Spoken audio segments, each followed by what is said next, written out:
Ito ang Manurigao Highland na may 5,650 feet o higit kumulang sa 2 kilometro above sea level. Ang Manurigao Highland ay sakop mismo ng Barangay Manurigao na may 23 kilometers ang layo mula sa sentro ng New Bataan, Davao de Oro o dating probinsya ng Davao del Norte.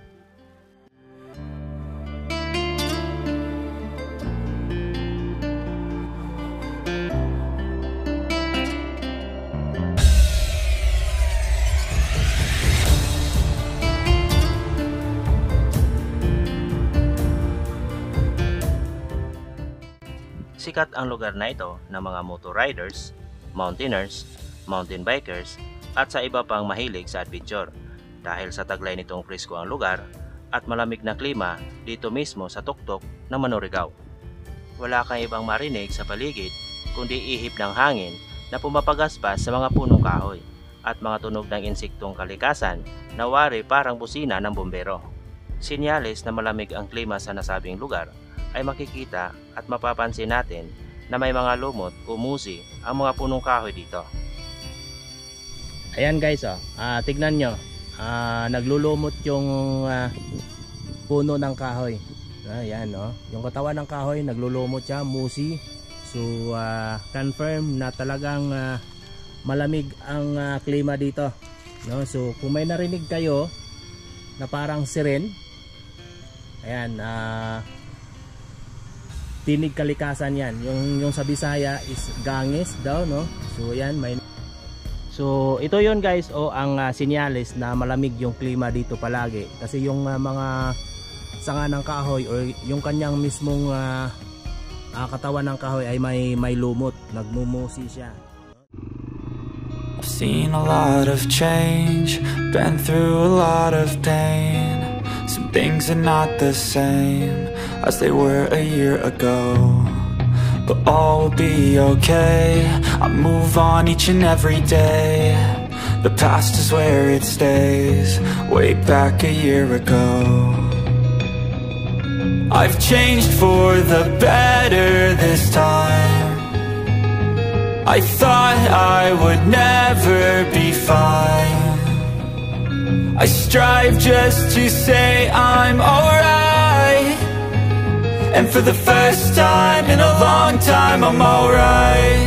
I've seen a lot of change, been through a lot of pain. Some things are not the same. Okay guys, welcome dito sa Manurigao Highland, dito sa may New Bataan, Davao de Oro. 5,650 feet above sea level.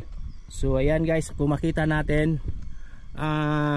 dyan po ang sentro ng New Bataan, Davao de Oro.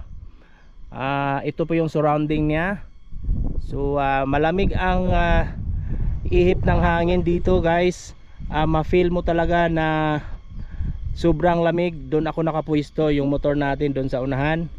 And then yung dinaanan natin kanina na pagpasok natin medyo maputik, na-bless tayo na binigyan tayo ng magandang panahon o weather, walang ulan. Usually umuulan daw dito. Developing ang lugar na ito guys, ng mga pamilya Oy dito sa Davao de Oro. Soon to be developed yung bundok na yan. Parang mini Tagaytay, no? So may kalsada na semento pero medyo mahaba-haba yung paahon. So doon banda may barracks daw doon sa PNP. Safety dito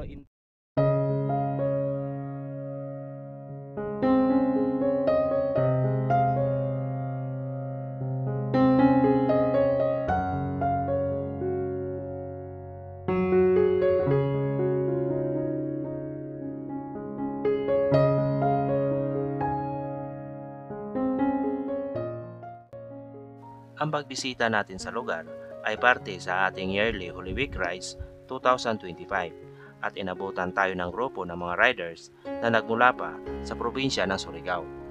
Nagpakilala sa atin na sila ang Mercury Riders o Team Mercury na galing o empleyado sa isang mining company sa nasabing probinsya.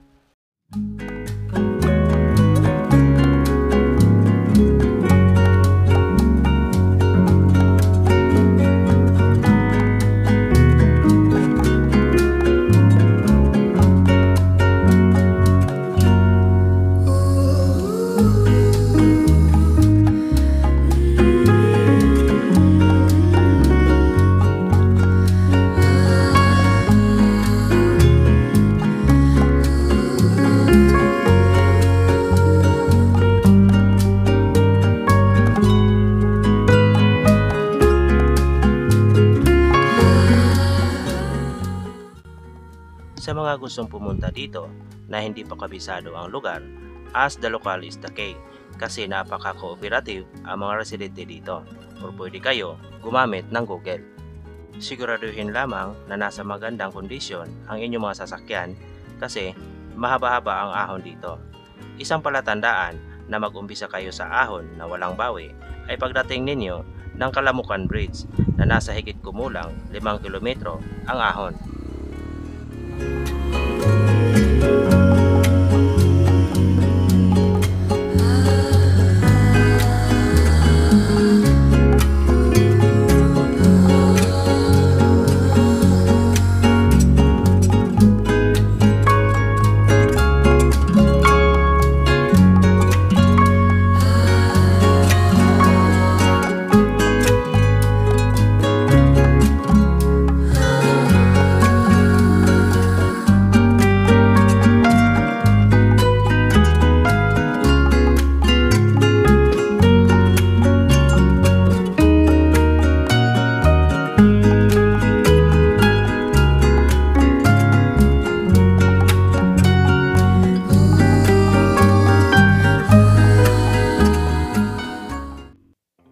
Ang Manurugao Highland ay wala pang entrance fee sa kasalukuyan.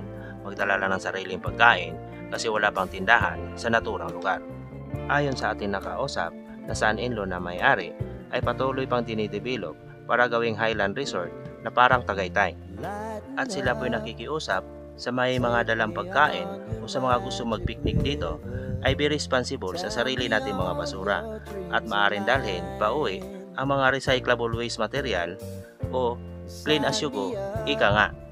So maraming salamat sa inyong panonood, abangan at kita-kits sa susunod natin na spot sa ating 2025 Holy Week Rides. Mega love shout out sa lahat and God bless. Life can get hard, so honey, if you need to cry, just come share my pillow and rain, rain, go away.